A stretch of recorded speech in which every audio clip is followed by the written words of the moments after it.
માતાજી કેમ છો? મજામાં છો ને? જુઓ વરસાદ તો એવો પડ્યો કે વાત નહીં કરવાનું, બધું બગાડી કાઢ્યું. તમારી બાજુ વાવેતર કેવું છે? પાક કેવો છે? જુઓ અમારી બાજુ જુઓ આ જીનમાં કેવા બધા બગડી ગયા છે. અમારે તો બહુ નુકસાન થયું છે. વરસાદે તો બહુ નુકસાન કરી નાખ્યું છે. જેટલું ફાલ બેઠો છે એટલા વરસાદમાં બધા જીનમાં કોવાઈ ગયા છે. થોડોક માલ તો છે જ, પણ છે એવો માલ બધો બગડી ગયો છે. મેઘરાજાની બેટિંગ એટલી ફાસ્ટ હતી કે બધાની વિકેટ પાડી દીધી. તમારે કેવું છે?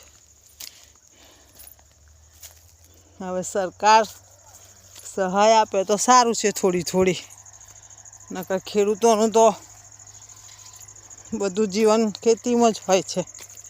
અમારે પણ એવું છે ને બધાને જ એવું છે. એ ખેડૂતોને તો આખા વર્ષનું પાકે એ ખાવાનું અને પાછું નવેસરથી ખેતી ઉઠાવવાની. પણ જ્યારે ખેતી પાકે ત્યારે ને પછી ખેતી આવી નિષ્ફળ જાય તો ખેડૂતો શું કરે બિચારા? દેવું કરીને ખેતી કરે અને પછી ભગવાન આવું રૂઠી જાય. કેવું થાય? કાલે પરમ દિવસે એક કિસ્સો સાંભળ્યો ના કે દેવું કરીને ખેતી કરી અને ખેતીમાં પાક્યું ના, તે ભાઈએ સુસાઈડ કરી લીધું. શું કરે બિચારો? પણ એ ભાઈને એવું ના કરવું જોઈએ.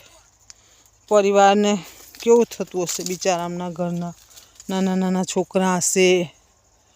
હવે દેવાવાળો તો છોડવાનો નહીં, એ તો દેવામાં પૈસા લેવાનો જ છે. હું તો વ્યાજ વધારશે, કેમ કે આજકાલ તો કળિયુગ ચાલે છે. એટલે કોઈ માફ કરે એવું નહીં.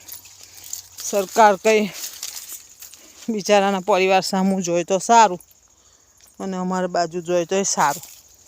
કેમ કે અમારો આ સાલ ખેતીમાં એવું જ છે, બધું નિષ્ફળ જ છે. વરસાદે બહુ પડ્યો, રોગય બહુ આવી ગયો. તમારું શું કહેવું છે? તમારી બાજુ ખેતીવાડી કેવી છે? અમારી બાજુ તો બહુ નુકસાન છે. તો તમે મને કોમેન્ટ કરીને જણાવજો. મારો વિડીયો સારો લાગ્યો હોય તો લાઈક કરજો, શેર કરજો, સબસ્ક્રાઈબ કરજો. જુઓ હવે શું છે, આ કશું રહ્યું નહીં. હવે નવેસરથી ફૂટશે, ઠંડી પડશે, ફૂટશે, નવો ફાલ આવશે ત્યારે થશે. તો એ લગીને તો આવું ના આવું જ.